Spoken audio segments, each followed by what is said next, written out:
শাহেনশাহ বিশ্ববলি হযরত সৈয়দ জিয়াউল হক মাইজভান্ডারী কিবলা এমন সময় গেছে 7 দিন 8 দিন 10 দিন 15 দিন উপবাস থেকে তিনি তার গৃহের মধ্যে বসে এক আল্লাহর ধ্যানে তিনি তার সময় ক্ষেপণ করতেন। জিকিরের মধ্যে ওনার জীবনের মধ্যে পাওয়া যায় উনি কত কঠিন রিয়াজত করেছে এটা আমরা তো জানি না, আমরা তো সব মাগনা নিয়ামত পেয়েছি। তখন মাইজভান্ডারের পাশে একটা নুনের গোডাউন ছিল, ওই নুনের গোডাউনের মধ্যে শাহেনশাহ বাবাজান কিস্তির মতো করে অর্থাৎ তার পেট মুবারককে জমিনের সাথে লাগিয়ে পাকে উপরের দিকে তুলে মাথাকে উপরের দিকে তুলে একাধারে 15 দিন এক ধ্যানের রিয়াজতের মধ্যে ছিলেন। উচ্চ আওয়াজে বলেন না সুবহানাল্লাহ। লবণ খার জাতীয় জিনিস আপনি 2-4 ঘন্টা যদি 24 ঘন্টা 12 ঘন্টা লবণের মধ্যে থাকেন দেখবেন আপনার শরীরটা আপনার চামড়াটা লবণের ক্ষারের কারণে আপনার শরীরের চামড়ার মধ্যে ড্যামেজ পড়বে, আপনি আঘাতপ্রাপ্ত হবেন। কিন্তু বাবাজান কিবলা তিনি 15 দিন একাধারে ধ্যানের মধ্যে ছিলেন, এরকম রিয়াজত করেছেন অর্থাৎ দুনিয়া তালাশের জন্য নয় মাওলা তালাশের জন্য। বড় করে বলে সুবহানাল্লাহ। তো ওনাদের এই রিয়াজতের তো প্রয়োজন নাই, উনি করলেন কেন? এটা আমাদের জন্য শিক্ষা, এটা আমাদের জন্য শিক্ষা। তরিকতের জ্ঞান যদি অর্জন করতে হয় এই জন্য মুর্শিদ, একই মুর্শিদ আপনাকে 4 ধরনের ফয়েজ দিবে। কয় ধরনের ফয়েজ? আপনাকে হয়তোবা আপনি যদি শরীয়তের উপর দুর্বল হন আপনাকে শরীয়তের উপর আপনাকে তালিম দিবে। আপনি যদি শরীয়তে দুর্বল নন শরীয়তে পাক্কা আপনাকে তরিকতের তালিম দিবে। তরিক মানে কি? রাস্তা। কোন রাস্তা? যেটা শুধু একমাত্র দেখা যায় লা ইলাহা। জোরে বলেন না লা ইলাহা। এই জন্য মাইজভান্ডারী কালামের মধ্যে পাওয়া যায় দমে দমে জপরে মন লা ইলাহা ইল্লাল্লাহ, লা ইলাহা ইল্লাল্লাহ গটে গটে আছে জারি, গটে গটে আছে জারি লা ইলাহা ইল্লাল্লাহ দমে দমে জপরে মন। সুবহানাল্লাহ বলেন না। এই জন্য বাবা আপনি মুর্শিদ পেয়েছেন, তবে ওই ব্যক্তি হলো হাকিকি মুর্শিদ যার কাছে এই 4 জ্ঞানের সমৃদ্ধতা রয়েছে। 1 নম্বর হলো মুর্শিদের শরীয়ত, 2 নম্বর হলো মুর্শিদের তরিকত। আপনি যখন শরীয়তের হুকুম আহকাম সঠিকভাবে পালন করবেন আপনার জন্য মকাম বাড়িয়ে দিবেন, আপনার স্তর বাড়িয়ে দিবেন, তখন আপনার গলার মধ্যে তৌক লাগিয়ে দেওয়া হবে। আপনি দুনিয়ার তালেব হবেন না, আপনার খেয়াল থাকবে শুধু মাওলা, আপনার খেয়াল থাকবে শুধু লা ইলাহা ইল্লাল্লাহ। সুবহানাল্লাহ বলেন।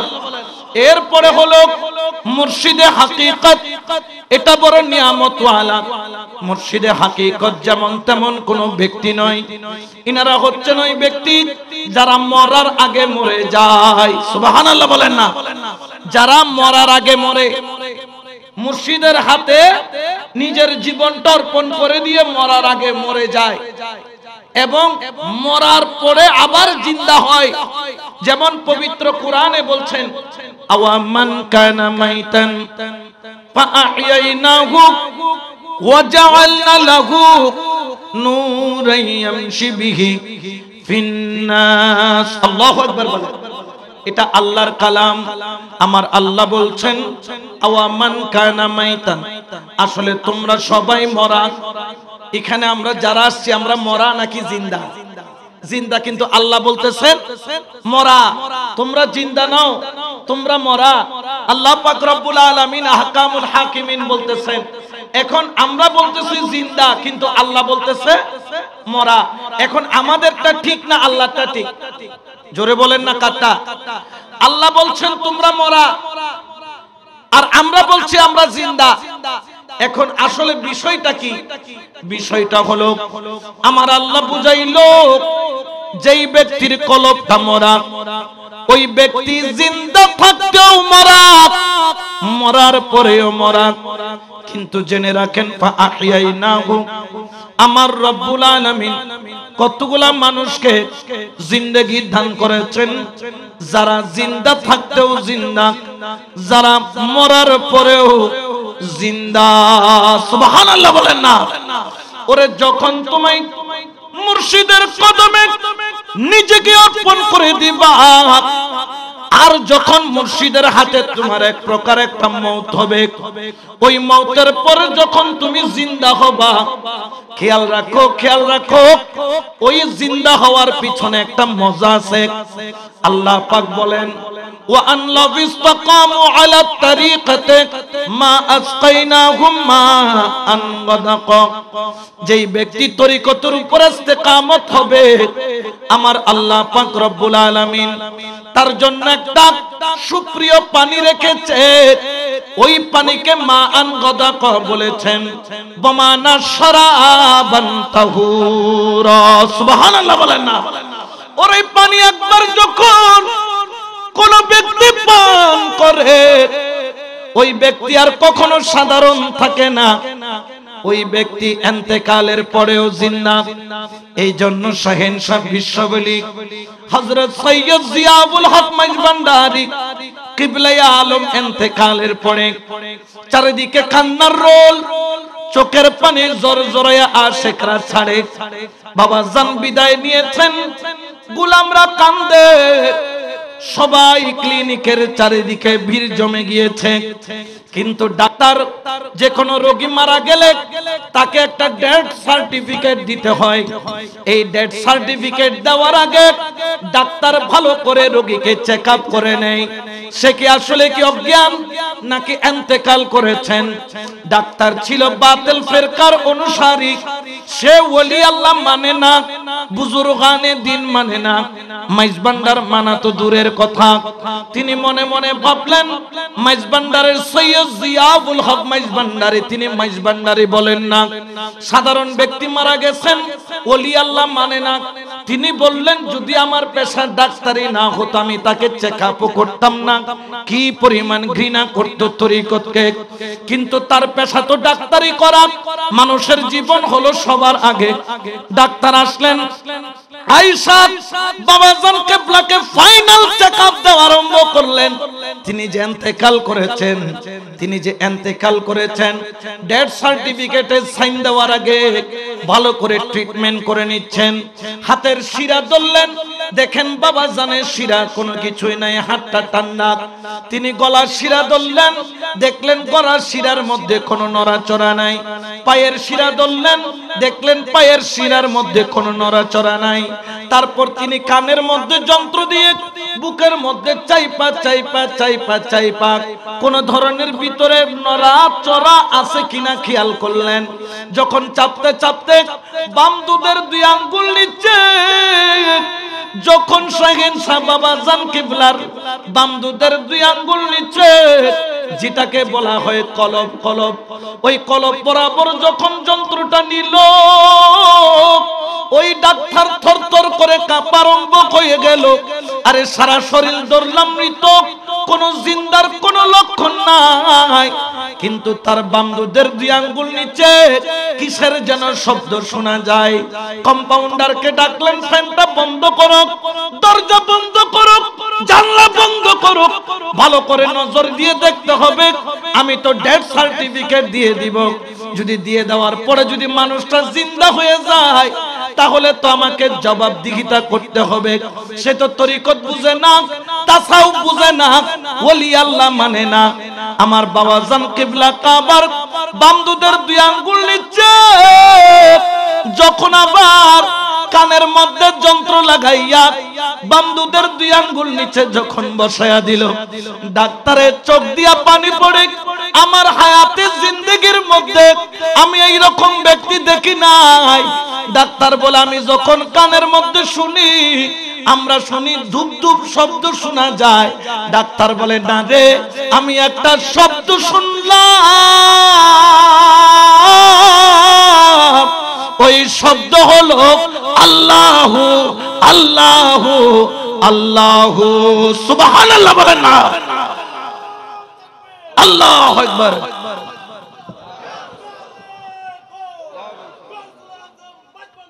মারহাবা। শব্দ শোনা যায় কার নাম? জোরে বলেন না, কার নাম? কারণ তিনি তালেবুদ দুনিয়া নয়, তিনি তালেবুল মাওলা, তিনি মাওলার প্রেমে জীবন কাটাইছেন। এই জন্য মাওলার নাম তার কলবের মধ্যে শোনা যায়। ডাক্তার তওবা করে বললেন, জীবনে কোনোদিন জান থাকতে আর কোনোদিন মাইজ ভান্ডারের বিরোধিতা করব না, ওলি আল্লাহর বিরুদ্ধে বলবো না। বড় করে বলেন না সুবহানাল্লাহ।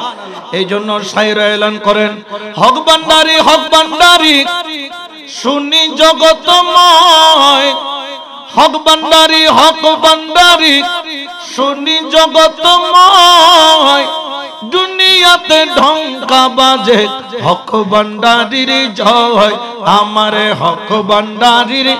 একটু সবাই জবানটা খুলে বলেন, হক ভান্ডারি, হক ভান্ডারি।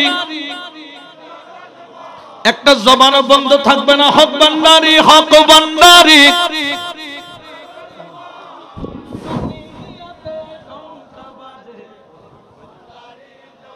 আমার হক ভান্ডারির, আরে যার মুখে তেগে হক ভান্ডারি,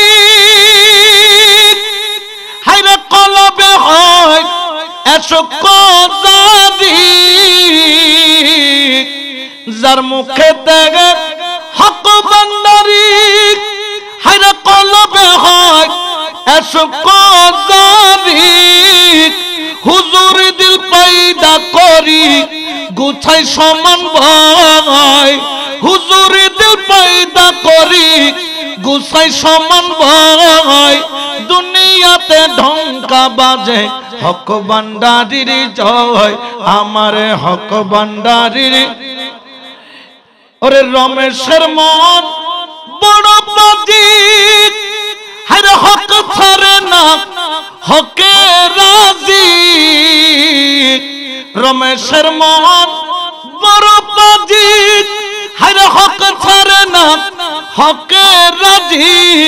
হক ভান্ডারি ও বাবাজি দিও পদাশ্রয়, হক ভান্ডারি ও বাবাজি দিও পদাশ্রয়, দুনিয়াতে ঢঙ্কা বাজে হক ভান্ডারির জয়, আমারে হক ভান্ডারির। হক ভান্ডারি, হক ভান্ডারি শুনি জগতময়, হক ভান্ডারি, হক ভান্ডারি শুনি জগতময়, দুনিয়াতে ঢঙ্কা বাজে হক ভান্ডারির জয়, আমার হক ভান্ডারির জয়। সালাতুন ইয়া রাসূলুল্লাহ।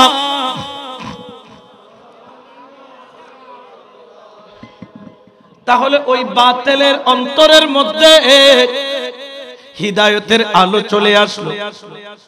ওরে আমার শাগিন সবাবাজান, আপনি ইন্তেকাল করলেন, কিন্তু তারপরেও আপনার কলবে কেন মাওলার নাম শোনা যায়?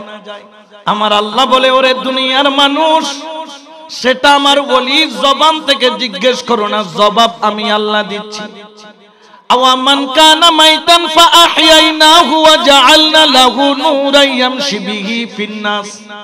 জেনে রাখো, কিছু মানুষ আছে জিন্দা থাকতেও মরা, মরার পরেও মরা, কিন্তু ফাআহইয়ানাহু অতঃপর আমার আল্লাহ বলে, জগতের মানুষ আমার বলিরা মরা নয়, আমি আল্লাহ তাদেরকে জিন্দা করে দিয়েছি। ওয়া জাআলনা লাহু নূর, শুধু তাই নয়, তার জন্য একটা নূরের বরাদ্দ হয়েছে। ইয়ামশি বিহি ফিন-নাস, আল্লাহর ওলি যেখানে যায় ওই নূরটা তাদের সঙ্গী হয়ে যায়। সুবহানাল্লাহ বলেন না। ওই নূরের হকদার ওই ব্যক্তি হয় যিনি ওনার পিছনে পিছনে চলেন, ওই নূরের আলো ওই ব্যক্তি পায় যেই ব্যক্তি ওই ওলির অনুসরণ করেন। এই জন্য বাবা, আল্লাহর ওলির দরবারে শুধু গেলে হবে না, ওনাদের হুকুমগুলাকেও অনুসরণ করতে হবে। তিনি কি বলেছেন হালাল খাও, তিনি কি বলেছেন নামাজ পড়ো, তিনি কি বলেছেন আল্লাহ আল্লাহ জিকির করো, তিনি বলেছেন সব সমস্যা মিটে যাবে। হালাল খাওয়ার কথা বলছেন, আপনি যদি না শুনেন আপনি ওই আলো থেকে বঞ্চিত হবেন। উনি বলেছেন নামাজ পড়ো, আপনি যদি নামাজ না পড়েন ওই আলো থেকে বঞ্চিত হবেন। উনি বলতেছেন আল্লাহ আল্লাহ জিকির করো, যদি আপনি আল্লাহর নাম ভুলে যান আপনি ওই নিয়ামত থেকে বঞ্চিত হবেন। ওরে আল্লাহ বান্দা নবীর উম্মত, এই জন্য আল্লাহর ওলির দরবারে শুধু গেলে হবে না, ওনাদের হুকুমগুলা, ওনাদের নির্দেশগুলা অক্ষরে অক্ষরে পালন করতে হবে। বড় খুশি লাগে যখন গাউসিয়া মাইজভান্ডারি গাউসিয়া হক কমিটির সন্তানদেরকে দেখি, যখন আশেকদেরকে দেখি, বড় খুশি লাগে, বড় খুশি লাগে। যাকে যে জায়গায় ডিউটিতে দিয়েছে সেই জায়গায় দাঁড়ায়া থাকে, তারা মুর্শিদের হুকুম পালন করে। ঠিক মুর্শিদ যেভাবে ডিউটি দিয়েছেন ওইভাবে আপনি পালন করেন। পাশাপাশি যদি ওনার দেওয়া যদি বাকি ডিউটি গুলাও সঠিকভাবে পালন করেন, খোদার কসম আমার মাওলা হুজুর কিবলায়ে আলম ব্রাহ্মণবাড়িয়ার জমিনের মধ্যে একটা কথা বলেছেন আজকে থেকে 10-12 বছর আগে। এটা আমার অন্তরের মধ্যে নোট হয়ে গেছে, আমি মরে গেলেও এই কথা কখনো ভুলতে পারবো না। তিনি হালতের মধ্যে এসে বললেন, আমার এক একজন মুরিদ আলেম থেকে কম নয়, কম নয়। সুবহানাল্লাহ বলেন না। তো তিনি আপনাদেরকে আলেমের সাথে তুলনা করেছেন, তাহলে আপনাকে সেই ধরনের জ্ঞান রাখাটা আপনার জন্য জরুরি, তরিকত তাসাউফের জ্ঞান রাখাটা জরুরি। এই জন্য বাবা মুর্শিদের 4 রঙের ফয়েজ আপনাকে দান করে। একটা হলো মুর্শিদের শরীয়ত, তিনি যদি মনে করেন শরীয়তের ভিত্তিতে আপনাকে ওই আল্লাহ পর্যন্ত পৌঁছাবেন, তিনি পৌঁছাইতে পারেন। আরেকটা হলো মুর্শিদের তরিকত, মুর্শিদ যদি মনে করেন আপনাকে তরিকতের রাস্তার মধ্যে পৌঁছাবে, আপনাকে চাইলে আল্লাহ পর্যন্ত ওই রাস্তা দিয়ে পৌঁছাইতে পারেন। মুর্শিদে হাকিকত, মুর্শিদে মারেফত, মুর্শিদে হাকিকত এটা হলো এমন একটি রাজ, ওই ব্যক্তি আর মরা থাকে না। ওই ব্যক্তি যখন মুর্শিদে হাকিকতের জ্ঞানের অর্জন করে, ওই ব্যক্তিও জিন্দা, জিন্দা থাকতেও জিন্দা, ইন্তেকালের পরেও জিন্দা। ওরে মুর্শিদে মারেফত এটা বড় কঠিন একটা বিষয়, যেটা মানুষ ধারণ করে।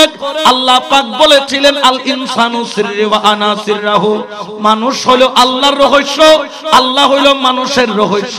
ওই রহস্যের ধারক ব্যক্তি হলো ইলমে মারেফতের হকদার, ইলমে মারেফতের খজিনা বনে যায়। বড় করে বলেন সুবহানাল্লাহ। ওরে জগতের মানুষ, তরিকতকে শুধু আপনারা মুখে মুখে ফলো করলে চলবে না, তরিকত শুধু মুখে বললে চলবে না, তরিকত তাসাউফ নিয়ে আপনাদেরকে গবেষণা করতে হবে। প্রত্যেক ওলি আল্লাহর নজর হলো একটা, সেটা হলো লা ইলাহা ইল্লাল্লাহ। আর প্রত্যেক তরিকতের মূল পাওয়ার হলো মুহাম্মাদুর রাসূলুল্লাহ সাল্লাল্লাহু আলাইহি ওয়াসাল্লাম। ঠিক কি না? আরো জোরে বলেন না ঠিক কি না? তাহলে তরিকতের লক্ষ্য উদ্দেশ্য হলো লা ইলাহা ইল্লাল্লাহ, আর তরিকতের চালিকা শক্তির মূলে হলো মুহাম্মাদুর রাসূলুল্লাহ সাল্লাল্লাহু আলাইহি ওয়াসাল্লাম। এটা প্রত্যেক তরিকতের নিয়মই এটাই, এটার বাইরে তরিকত হইতে পারে না, এটা বাদ দিয়ে তরিকত চলতে পারে না, হইতেও পারে না। এই জন্য আপনাকে খেয়াল রাখতে হবে, এই যে মাওলা হুজুর কিবলা মানবতার খেদমত করছেন, এটাও কিন্তু একটা তরিকতের অংশ। কারণ তারা খুশি করেন আল্লাহকে। কাকে? জোরে বলেন না কাকে? আল্লাহকে। এখন আল্লাহ কি কি কাজ করলে খুশি হয়, তারা এই কাজগুলা বেছে বেছে বেছে বেছে করে। যখন কোনো ব্যক্তি অসহায় হয়ে যায়, সে কাঁদতেছে, আল্লাহর দরবারে চোখের পানি ছাড়তেছে, তখন তিনি সাহায্যের হাত বাড়িয়ে দেন। মাইজভান্ডারি আপনার শাহিন শাহ বিশ্বওয়ালি সৈয়দ জিয়াউল হক মাইজভান্ডারি ট্রাস্টের মাধ্যমে যেটা শাহিন শাহ বাবাজান করেছিলেন, সেটা মাওলা হুজুর জারি রেখেছেন। বড় করে বলেন না সুবহানাল্লাহ। এই মাইজভান্ডারি তরিকার এক অনন্ত অসীম নিয়ামত। যেমন আমি আপনাকে বলতে পারি, একজন মাছ বিক্রেতা, একজন মাছ বিক্রেতা, তার সংসার চলে খালে বিলে নদীতে নালাতে মাছ ধরে 40-50 টাকার মাছ কোন রকম ধরে বিক্রি করে চলতো তৎকালীন সময়ের মধ্যে। কিন্তু তার মেয়ে যখন বিবাহযোগ্য হলো, তৎকালীন সময়ে 30,000 টাকার প্রয়োজন ছিল। এই 30,000 টাকা জোগাড় করতে পারে না, ভাইয়ের কাছে যায়, আত্মীয়র কাছে যায়, প্রতিবেশীর কাছে যায়, সবার কাছে যাইয়া 30,000 টাকা হাওলাত চাই, মেয়েকে বিয়ে দিবে। ওরে সামান্য মাছ বিক্রেতা মেয়ের বিয়ে দেওয়ার জন্য 30,000 টাকা জোগাড় করতে পারে না। মনে মনে কান্দে আর আল্লাহর দিকে তাকায় বলে, আল্লাহ তুই যদি থেকে থাকিস, ও মাওলা আজকে আমার ইজ্জতের সওয়াল, ও মাওলা আজকে তুই ছাড়া কোনো গতি নাই। মাওলারে তুই যদি থেকে থাকিস, মাওলা আমার মেয়ের বিবাহের বন্দোবস্তের ব্যবস্থা করে দাও। কাঁদতে কাঁদতে কাঁদতে কাঁদতে চোখটা লাল করে ফেললো, কিন্তু কোন ধরনের ব্যবস্থা হয় না। প্রতিবেশীও বলে দিতে পারবে না, থাকলেও বলে নাই, কারণ ফেরত দেওয়ার তো তার তৌফিক নাই। আত্মীয় স্বজন বলে নাই, সবাই পাড়া প্রতিবেশী বলে নাই। যখন পেরেশান হয়ে গেল, তখন একদিন অন্তরের জ্বালায় বলে ফেললেন, আল্লাহ বলতে মনে হয় কিছুই নাই। নাউজুবিল্লাহ বলেন। আল্লাহ বলতে মনে হয় কিছুই নাই। আল্লাহ যদি থাকতো তাহলে আমার দিকে মুখ তুলে তাকাতো। এখন সে আল্লাহর উপর তার অবিশ্বাস চলে আসতেছে।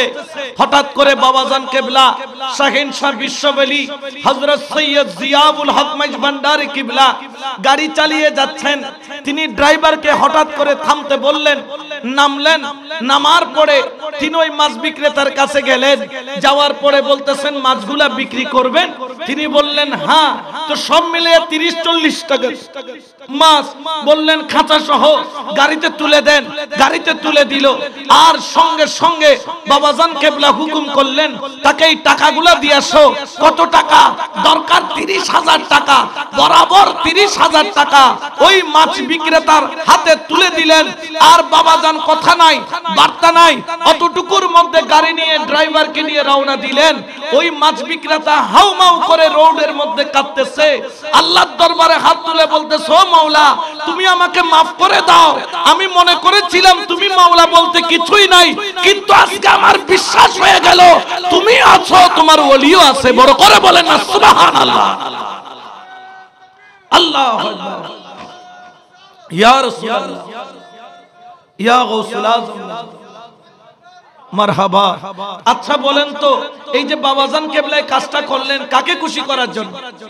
জোরে বলেন না কাকে? এই যে আত্মমানবতার খেদমতে, যে এই যে মানবতার খেদমতে যে বাবাজান কিবলা মাওলা হুজুর কিবলা খেদমত করে যাচ্ছেন, এটা উনি নিজের জন্য করছেন না। কাকে খুশি করার জন্য? আল্লাহকে। কারণ আপনি আরামে আছেন, 5 ওয়াক্ত নামাজ পড়লেন, আপনি সবকিছু করলেন, কিন্তু আপনার প্রতিবেশীর হক আপনি আদায় করলেন না। হয়তোবা দেখা যাবে আপনি নামাজও রাখছেন, দাড়িও রাখছেন, টুপিও দিয়েছেন, সব ঠিক আছে, কিন্তু তারপর আপনি বেঁচে গেলেন। কারণ কি? আপনি আপনার প্রতিবেশীর হক আদায় করেন নাই। এই জন্য বলতে, ওয়ান জুবাইর ইবনে মুতঈম রাদিয়াল্লাহু তাআলা قال قال رسول الله صلى الله عليه وسلم لا يدخلن الجنة قاطعون। যারা আত্মীয়তার সম্পর্ক ছিন্ন করে তারা কখনো জান্নাতে প্রবেশ করবে না। এই যে আল্লাহর হকের পাশাপাশি বান্দার হক, এটা সবাই বলে না, এটা সবাই মুখ দিয়ে আসে না, কিন্তু মাওলা হুজুর দেখবেন বায়াত করানোর সময় আল্লাহর হকের পাশাপাশি, হকুল্লাহর পাশাপাশি হকুল ইবাদা বান্দার হকের কথাও বলে কি বলে না? জোরে বলেন না, বলে কি বলে না? আমি ওই দিন ট্রাস্ট অফিসে গেলাম, একটি ওয়াকিয়া শুনে আমি অবাক হয়ে গেলাম। বাবাজান কিবলা তো মুজজুব হালতে থাকতেন। তো বাবাজান যখন ছোট ছিলেন, মানে শাহিন শাহ বাবাজান, আমাদের এখানে খাদেমা থাকে না? খাদেমা যারা এই বাচ্চাকে কোলে নেয়, একটু দেখে রাখে, কোলে নেয়, একটু টাইমে টাইমে খাবার খাওয়ায়। কারণ ওসি গাউসুল আজম মাইজভান্ডারী কিবলা আলমের দরবারে হাজার হাজার মানুষ আসতো, ওনার পরিবার এগুলা নিয়ে খেদমতের আঞ্জাম দিতে ব্যস্ত থাকতেন। তো বাবাজানকে দেখার জন্য একটা খাদেমা রাখছিলেন। ওই খাদেমা বেশ কিছুদিন শাহিন শাহ বাবাজানকে খেদমত করেছিলেন। তো বাবাজান যখন মুজজুব হালতে হয়ে গেলেন, ওনার বাড়ি রওজানের দিকে, তো বাবাজান কিবলা যখন রওজানের দিকে গেলেন, কেমনে ওই মহিলা খবর পাইছে যে শাহিন শাহ বাবাজান আসছে। তুমি তো ছোটবেলায় খেদমত করছিলেন, বাবাজান তো এখন বয়স হয়েছে, দাড়ি পেকেছে, চুল পেকেছে। বাবাজান কিবলা কাবার এই চলা চরিত্র কথাবার্তার মধ্যে পরিবর্তন এসেছে। মানুষ ভয়েও উনার পাশে যায় না, যদি মারে হঠাৎ করে রেগে যান, উনি আঘাত করে ফেলেন। এখন ওই মহিলা, তিনিও বৃদ্ধা হয়ে গেছেন, লাঠির উপর ভর দিয়ে শুনেছেন যে বাবাজান কেবলা এসেছেন। তিনি লাঠির উপর ভর দিয়ে তিনি দরজার কিনারায় যাইয়া, বাবাজানের একটা ডাক নাম ছিল ননসু, শাহিন সাহেব বাবাজানকে ননসু বলে ডাকতেন ঘরের মধ্যে। তো ওই মহিলা গিয়ে বলতেছেন, আন ননসু হড়ে, আন ননসু হড়ে, আন ননসু এসেছেন। ওই যে ছোটবেলায় পালছিলেন, ওই মায়া মমতা। কিন্তু দেখেন বাবাজান কেবলা তিনি কিভাবে ওই খাদেমার হক আদায় করছেন। যখন ওই ননসু বলতেছেন, ডাক দিলেন, বাবাজান বুঝে ফেললেন কে আসছে, দরজা খুলে দিলেন, বাবাজান কেবলার কাছে গেলেন, যাইয়া ওই বৃদ্ধা মহিলা বাবাজানকে দেখে কেঁদে দিয়েছেন। ও ননসু, তোমার দাড়ি তো খাইগি, ও ননসু তোমার চুলু তেল কেন দো, মাথা চুলি নেলে মেলোকা। ওই ছোটবেলায় আশ্রয় দিতেন, একটু করে গায়ের মধ্যে তেল মালিশ করে দিতেন ছোটবেলায়, ওইগুলা মনে পড়তেছে। বাবাজান কেবলা চুপ করে শুনে রইলেন। বলতেছেন, যখন ননসু বলে বলে ডাকতেছে, মাথায় হাত বুলাইতেছে, বাবাজান ওই মহিলা যেইভাবে চাচ্ছেন মাথাটা সেইভাবে ঝুঁকিয়ে দিচ্ছেন। কখনো এদিকে হাত লাগাইলে বাবাজান মুখটা এভাবে বাঁকা করে দেন, কখনো ডান দিকে হাত লাগাইলে শাহিন সাহেব বাবাজান ডান দিকে হাত বাড়ায়া মুখটা বাড়ায়া দেন। যখন মাথাটা টান দেয় উনার কষ্ট হবে, এই জন্য মাথা বাড়ায়া দেন। এবং বাবাজান কেবলা তাকে মোহাব্বত করলেন, তাকে যত্ন নিলেন এবং তাকে কিছু হাদিয়াও দিলেন। সুবহানাল্লাহ বলেন না? এটা করার কি দরকার? উনি তো খাদেমা ছিলেন। ওই বন্দার হক যেভাবে রসুলে পাক দুদুমা হালিমার হক আদায় করেছিলেন, চাদর গায়ের চাদর কদমের নিচে বিছিয়ে সেই হকটা বান্দার হক বান্দাকে আদায় করতেছেন। তিনি হলেন বিশ্ববলী শাহিন শাহ হযরত সৈয়দ জিয়াউল হক মাইজভান্ডারী কুদ্দিসা সিরহুল বারিয়া। বড় করে বলেন না সুবহানাল্লাহ। হাজরানে মজলিস, এই জন্য আপনাদের খেদমতে আরজ থাকবে। আপনি তরিকতের কাজ করলেন, কিন্তু আপনি আপনার মায়ের খেদমত করলেন না।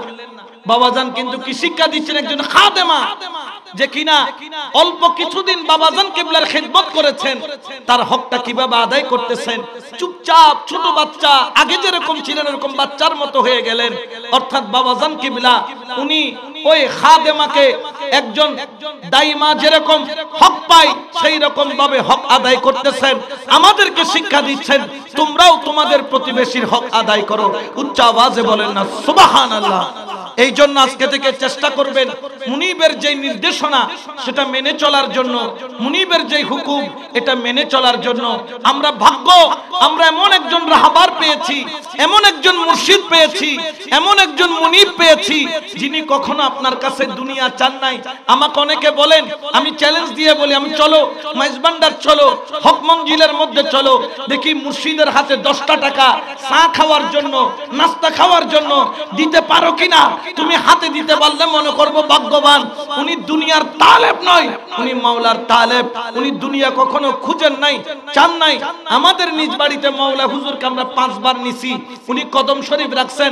কোনবার ওনার হাতে আমরা হাদিয়া স্বরূপ, একটা মানুষ যে আসতেছেন উনি মেহেরবানি করে আসতেছেন, গাড়ির খরচ আছে, পেট্রোল খরচ আছে, ড্রাইভার খরচ আছে, হাদিয়া দিলে উনি নেন না, নেন নাই। কারণ কি?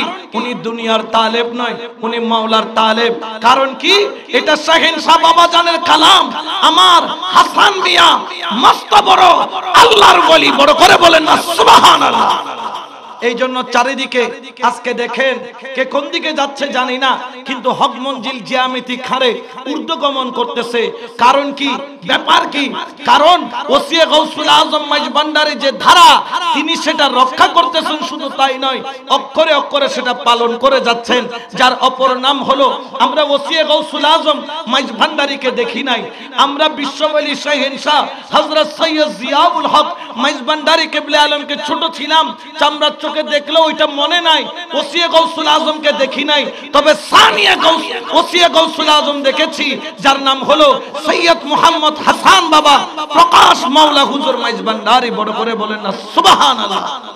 এই জন্য আমার তো মাঝে মধ্যে মনে হয় যে সারা বাংলাদেশ যদি আজকে অচল হয়ে যায়, কোনো সরকার না থাকে চালানোর জন্য, মাওলা হুজুর ট্রাস্ট এবং সংগঠনকে এমন ভাবে সাজিয়েছেন, এমন ভাবে গড়ে তুলেছেন, কালকে যদি বাংলাদেশের সরকারও পরিবর্তন হয়ে যায়, বাংলাদেশে কোনো দায়িত্ব নেওয়ার মতো ব্যক্তি নাই, ওই দিন কিন্তু মাওলা হুজুর এমন ভাবে সংগঠনকে সাজিয়েছেন যে এই ট্রাস্টের মাধ্যমে সারা বাংলাদেশ পরিচালনা করার মতো যোগ্যতা ক্ষমতা সম্পন্ন মানুষ এই মাইজভান্ডারী গাউসিয়া হক কমিটি বাংলাদেশের এই জমিনের মধ্যে আছে। বড় করে বলেন না সুবহানাল্লাহ। এই জন্য নিজেদেরকে ওইভাবে তৈরি করতে হবে মুনিবের খেদমত করার জন্য, মুনিবের পদাঙ্ক অনুসরণ করার জন্য। খেয়াল রাখবেন আপনার নসিব, আপনার ভাগ্য, আপনি এমন একজন মুর্শিদের কদম পেয়েছেন যিনি আপনার কাছে দুনিয়া চান নাই, তিনি চেয়েছেন আপনি একজন ইনসানে কামেলা হন, আপনি একজন নফসে, আপনি একজন প্রকৃত মানুষ হন, আপনি একজন ঈমানের কাঠগড়ার মধ্যে যেন আপনাকে যেন বেছে নেওয়া যায় মতো আপনি সেরকম উপযুক্ত হন। এই জন্য ওনাকে শুধু মোহাব্বত করলে হবে না, উনি যেভাবে বলেছেন, যেভাবে নির্দেশ দিয়েছেন প্রত্যেকটা বিষয় অক্ষরে অক্ষরে আমাদেরকে পালন করতে হবে। এই জন্য শেষ করার আগে বলবো, শায়রে এলান করেন, হরে মদিনার গোলামি আমায় দে ও হযরত কেবলা, মদিনার গোলামি আমায় দে, হরে মদিনার গোলামি আমায় দে ও বাবা জানে কেবলা, মদিনার গোলামি আমায় দে, সোনা চাঁদি রূপা চাই না, চরণ দুলি এই কামনা, সোনা চাঁদি রূপা চাই না, মাওলা চরণ ধুলি এই কামনা, ভাঙা তকদির জোড়া লাগাই দে ও জিয়া বাবা, ভাঙা তকদির জোড়া লাগাই দে ও মৌলা বাবা, মদিনার গোলামি আমায় দে, বেলায়েতে গভর্নরি আমার গৌসুল আজম মাইজভান্ডারী, বেলায়েতের গভর্নরি আমার গৌসুল আজম মাইজভান্ডারী, আসে গণের হৃদয় জুড়াইতে ও হযরত কেবলা, মদিনার গোলামি আমায় দে, সালাতুন ইয়া রাসূলুল্লাহ আলাইকুম। তাহলে আমরা ভাগ্যবান, আমরা এমন একজন মুর্শিদ পেয়েছি। আমি বাবাজান কেবলার সুনাম শুনেছি। বাবাজান কেবলা যখন এই মাওলা হুজুর কেবলা উনি যখন চট্টগ্রাম ভার্সিটিতে পড়েন, ওনার সাথে একজন ক্লাস করতেন একজন ব্যক্তি আছেন, কিন্তু তিনি আমাদের আকীদার নয়, তিনি আমাদের একদম বিপরীত আকীদা। তিনি মাইজভান্ডারের নামও শুনতে পারেন না। একদিন ওনার সাথে দেখা হলো, তো আমি মাইজভান্ডারে আমাকে অনেক কিছু বললো মাইজভান্ডার সম্পর্কে, এই বেদাত এই শিরিক, কিন্তু বলতে বলতে ওখানে একজন লোক আছে, ওনাকে আমার খুব ভালো লাগে। আমি বললাম কে? তখন তিনি আমাকে বললেন ফর্সা করে এইভাবে এইভাবে। যখন বললাম যে সৈয়দ জিয়াউল হক মাইজভান্ডার একজন সন্তান আছেন, ওনার নাম সৈয়দ মোহাম্মদ হাসান মাইজভান্ডারী, বললেন হ্যাঁ হ্যাঁ ওনাকে আমি চিনি, ওনাকে আমার ভালো লাগে। আমি বললাম সব খারাপ লাগে, ওনাকে কেন ভালো লাগে? মাইজভান্ডার ভালো লাগে না, ওনাকে কেন ভালো লাগে?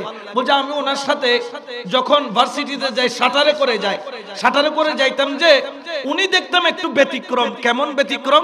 শাটারটা তো বুঝেন, যেখানে ভার্সিটির ছেলেরা কেউ একদিকে বসে গান গায়, কেউ একদিকে বসে তাস খেলে, কেউ একদিকে বসে গল্প করে, কেউ আড্ডা মারে, এভাবে চলে। কিন্তু মাওলা হুজুর একদম বিপরীত।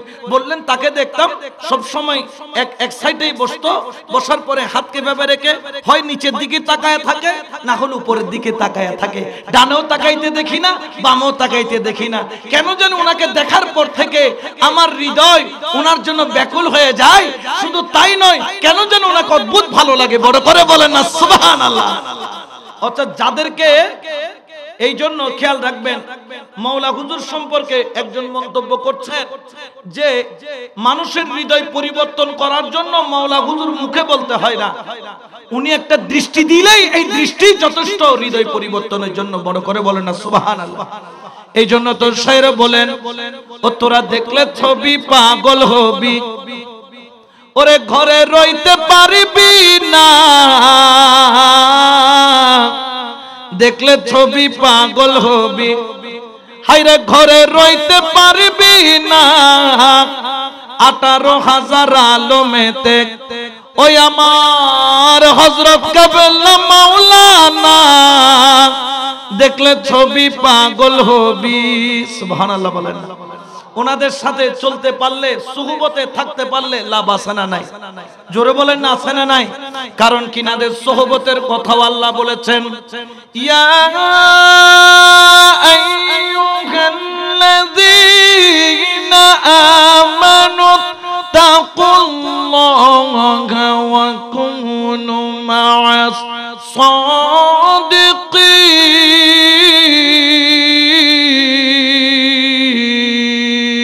আল্লাহু আকবার। ইয়া আইয়ুহাল্লাযীনা আমানু তাকুল্লাহা, হে ঈমানদারগণ তোমরা আল্লাহকে ভয় করো, ওয়া কুনু মা'আস সাদিকিন, তোমরা ওলি আল্লাহর সুহবতে চলে যাও। আচ্ছা একটা প্রশ্ন রাখি, আল্লাহ বলছেন কাকে? ইয়া আইয়ুহাল্লাযীনা আমানু, ঈমানদারকে বলছেন তাকওয়ার কথা। আচ্ছা বলেন তো, একজন মানুষের ঈমান আছে, তাকওয়া আছে, ওই ব্যক্তি কি জাহান্নামী না জান্নাতি? জান্নাতি। ঈমানও আছে, তাকওয়াও আছে, জান্নাতি। কিন্তু আল্লাহ এখানে হুকুম করছেন ওয়া কুনু মা'আস সাদিকিন, তোমার কাছে ঈমান আছে, তাকওয়া আছে, তারপরেও তুমি ওলি আল্লাহর সুহবতে চলে যাও, মুর্শিদের সুহবতে চলে যাও, আল্লাহ ওয়ালার সুহবতে চলে যাও। জিজ্ঞেস করলাম মাওলা কেন? মাওলা জানিয়ে দিলেন, ঈমান আর তাকওয়া দুইটা বড় দামি জিনিস। পৃথিবীর বুকে সব জায়গায় গেলে হয়তোবা তুমি সম্পদ হারা হয়েছো, সম্পদ পাবা, ক্ষমতা হারা হয়েছো, ক্ষমতা পাবা, ঘর ডাকাতি হয়েছে, আবার আপনার সম্পদ ফেরত পাওয়ার আশা আছে। কিন্তু ঈমান হারা হলে ঈমান ফেরত পাওয়ার সুযোগ নাই। ঈমান এত দামি জিনিস কেন? কারণ ঈমান এত দামি জিনিস সংরক্ষণ করে রাখার জন্য, বাঁচিয়ে রাখার জন্য নির্দেশ দিচ্ছেন। কেন বাঁচিয়ে রাখবো? বলছে কারণ ঈমান চোর আছে। ঈমান চোর কারা? ঈমান চোর হচ্ছে শয়তান। দরকার হলে ধন দিবে, ঈমান নিবে, দরকার হলে দৌলত দিবে, ঈমান নিবে, দরকার হলে ক্ষমতা দিবে, তারপরে ঈমান নিবে, দরকার হলে আপনার জন্য যা লাগে তা দিবে, তারপরও সে আপনার ঈমান চুরি করবে। ধরেন আপনাকে এখানে 2 কোটি টাকা পুরস্কার দেওয়া হলো, মাইকের মধ্যে ঘোষণা হইল, আপনি যাওয়ার সময় যদি 2 জন ডাকাত এসে যদি আপনার পেটের মধ্যে ছুরি গর্দানের মধ্যে ধরে আপনার 2 কোটি টাকা নিয়ে যাবে, আপনি কিছু করতে পারবেন? পারবেন? পারবেন না। কিন্তু যদি আপনি যদি একজন সেনাবাহিনীর লেফটেন্যান্ট কর্নেলের সাথে যদি আপনি গাড়িতে করে যান, দেখা যাবে ডাকাত থাকলেও সে ভয়ে আপনার পাশেও আসবেন। আপনার কাছে সম্পদ আছে, ঈমান আর তাকওয়া। এটা বাঁচানোর জন্য, শয়তান থেকে মুক্তির জন্য, শয়তানের ফিরকাবাজি থেকে, শয়তানের ফেরত থেকে বাঁচার জন্য একমাত্র মাধ্যম হলো ওলি আল্লাহর সুহবত, মুর্শিদের সুহবত। এটা ছাড়া বাঁচার কোনো উপায়, কারণ সে প্রতি মুহূর্তে মুহূর্তে বসে আছে আপনার ঈমানকে নেওয়ার জন্য। কিন্তু মুর্শিদের কাছে একটা চশমা আছে, বেলায়েতের চশমা। ওই চশমা দিয়ে শয়তান ধরা পড়ে, ওই চশমা দিয়ে শয়তানের ফেরবগুলা ধরা পড়ে, ওই চশমা দিয়ে শয়তানের কৌশলগুলা ধরা পড়ে। তখন দেখবেন কৌশলে আপনাকে বাঁচিয়ে নিয়ে আসবে। বড় করে বলেন না সুবহানাল্লাহ। যেমন একজন আল্লাহর ওলির মুরিদ, উনি ওনার মুর্শিদের জন্য একটা মান্নত করেছেন, বিশাল বড় মাছ নিয়ে যাবেন। এখন উনি কি করছেন, ওই যে জাইল্লাপাড়া আছে না, সাগরের পাড়ে জাইল্লাপাড়ায় গিয়ে একটা নদীর প্রায় 1.5-2 মণ ওজনের পাঙ্গাস মাছ কিনছেন পীরের জন্য। তো নৌকা আস্তে আস্তে বোর হবে, অপেক্ষা করতেছে। কিন্তু জাইল্লাপাড়া জায়গাটা খুব খারাপ, জঘন্য। এখন তার খেয়াল আসলো একটু খারাপ খেয়াল, খারাপ নজর, সে খারাপ দিকে যাবে, খারাপ কিছু সোহবত নিবে। এখন সে খেয়াল করলো, খেয়াল করে সারা রাত দেখা যায় যে জাইল্লাপাড়ার মধ্যে এদিক ওদিক ঘোরাঘুরি করতেছে। কিন্তু তার নসিব খারাপ, সে যেদিকেই যায় দেখে যে একটা পুলিশ ডান্ডা নিয়ে বসে থাকে। পুলিশ কি নিয়ে বসে আছে? ডান্ডা নিয়ে, মানে গেলেই ওনাকে ধরবে। এই গলিতে গেলেও ডান্ডা নিয়ে বসে আছে, ওই গলিতে গেলেও ডান্ডা নিয়ে বসে আছে, এই গলিতে গেলেও ডান্ডা নিয়ে বসে আছে। তো ফজর যখন হয়ে গেল, তিনি মাছটা কিনে চলে আসলেন। পীরের দরবারে এসে পৌঁছলেন দুপুর 10টায়, সকাল 10টায় এসে পৌঁছে দেখে বাবাজান খালি ঘুমায়, উঠেন না। ওই আল্লাহর বলি তখন জিজ্ঞেস করলেন উঠে না কেন? বলছে জানি না, উনি তো প্রতিদিন তাড়াতাড়ি উঠেন। এখন 11টা 12টা বেজে গেছে, মাছটা নরম হয়ে আসতেছে। তখন উনি গিয়ে বলছে বাবাজান আপনার জন্য একটা মাছ আনছি, উঠেন না। কত ভূত আর রাত ভর পুলিশ সোয়ারি করালি, ইয়াখানে ঘুমো যাইতো না দিবিনি। অর্থাৎ তার মুরিদকে তিনি ঈমান হারা হইতে দেয় নাই। সারা রাত তিনি ওই পাহারা দিয়ে দিয়ে যাতে খারাপ জায়গায় যেতে না পারে, সুহবতে যেতে না পারে, খারাপ জায়গায় নিসবতে যেতে না পারে, উনি এটা হেফাজত করেছেন। এই জন্য আল্লাহ ওয়ালা সুহবতে থাকলে একটা কথা আছে, সৎসঙ্গে স্বর্গবাস, অসৎসঙ্গে সর্বনাশ। এই জন্য আল্লাহ ওয়ালার সুহবতে থাকবেন, ওলি আল্লাহর সুহবতে থাকবেন। কারণ আল্লাহর ওলিদের একটা নজর আছে, বেলায়েতের নজর। ওই নজর দিয়ে ওনারা ওনাদের আশাক ভক্ত মুরিদানদেরকে টেক কেয়ার করেন, ওনারা ওনাদের রাডারের মধ্যে রাখেন যাতে আপনি ছুটে না যান। আর যারা এর বাইরে চলে গেল, ওই যে দেখতেছেন না, মাঠ দখলের জন্য 4-5 জন একেবারে কি করে ফেলছে, লুড়াইয়ে ফেলছে। একদম জান্নাতের টিকিট দিয়ে হয়তো একবারে জান্নাতের টিকিট লে যাগুই, একবারে বিদায় করে দি গত 2 দিন আগে। এটার নাম কখনো ইসলাম হতে পারে? জোরে বলেন না পারে। এই জন্য আজকে থেকে ঈমান আকীদাকে মজবুত করে নেন, আল্লাহর ওলির সোহবতের মধ্যে চলে যান, কামেল ওলির সোহবতের মধ্যে চলে যান। যেমন আপনি যদি মেডিকেলের মধ্যে ভর্তি না হন, আপনি কখনো ডাক্তার হতে পারবেন না। আপনি যদি চুয়েট বুয়েটের মধ্যে না পড়েন, আপনি ইঞ্জিনিয়ার হতে পারবেন না। আপনি যদি মাদ্রাসায় না পড়েন, আপনি আলেম হতে পারবেন না।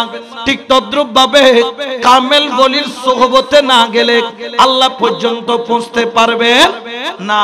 এই জন্য আল্লাহ পর্যন্ত পৌঁছার একমাত্র ঠিকানা হলো ওলি আল্লাহর দরবার। বড় করে বলেন না সুবহানাল্লাহ।